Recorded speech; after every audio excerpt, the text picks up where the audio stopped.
Влада со мандат или без мандат, неизвестноста на политичката сцена веројатно ќе потрае најдосна до 19 мај, кога истекува рокот од 10 дена. Освен најавите дека новата влада, предводена од СДСМ, се очекува до крајот на овој месец, ниту во СДСМ, ниту во председателскиот кабинет засега не откриваат повеќе детали. Јавноста ќе биде известена официјално кога ќе има нешто ново, соопштуваат. Од СДСМ и денеска повикаа председателот Иванов итно да го додели мандатот со цел, како што тврдат, да се прекине блокадата на државата. Од партијата информираат дека јавно не коментираат поради чувствителноста на ситуацијата. Кога текстот на гаранцијата ќе биде готов, медиумите ќе бидат известени, велат од СДСМ.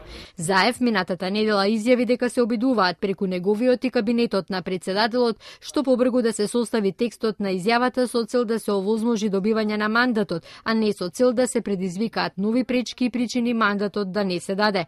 И лидерот на ДУИ Али Ахмети се изјасни дека нема пречки да се формира новата влада. Сепак од партиите на албанците официјално не потврдуваат дали ќе застанат со своите подписи зад гаранциите и дали тоа значи дека тие се откажуваат од така наречената тиранска платформа која го кочи мандатот. По добивање на известување од собранието дека е формирано новото мнозинство, од председателскиот кабинет соопштија, Иванов останува на ставот дека така наречената платформа од Тирана ниту кој било друг документ, акт или действие спротивни на уставот не може да биде услов ниту пак основа за формирање и действување на влада на Република Македонија. Во однос на определувањето на мандатот, председателот ќе постапи согласно уставот и досега воспоставената практика.